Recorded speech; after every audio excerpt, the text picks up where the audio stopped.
દીકરા દયારામ, કેમ આજ ઓફિસેથી વહેલાસર ઘરે આવ્યો? આજે ઓફિસેથી વહેલો આવતો રહ્યો અને આનો ફોન આવ્યો તો એટલે.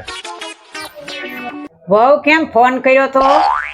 કે અમારે ફરવા જાવું તું ને એટલે મેં ફોન કર્યો. કેમ ફોન કરે? તારે તો ક્યાંય ધંધો નથી કરવા જાવ, પણ મારા દીકરાને નોકરી નથી કરવા દેવાની સીધી રીતે?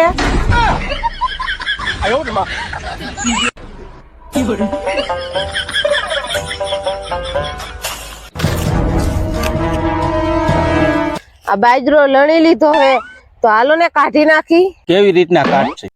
ઓલા આગળના ગઈઢા કેમ બાજરો કાઢતા હતા એમ કાઢી નાખ. આગળના માણસો કેવી રીતના બાજરો કાઢતા? એક આવી કોથરી લે અને એક લે ધોકો અને ધોકાવીને કાઢતા. તારો બાપ ધોકાએ બાજરા નો નીકળે. આ ડુંડા કેટલા બધા હે ઈ તને ખબર છે? પેલા જે કરતી હોય ઈ કર. મારો ખૂટો છટકાઈમાં તડકો વધારે થઈ ગયો.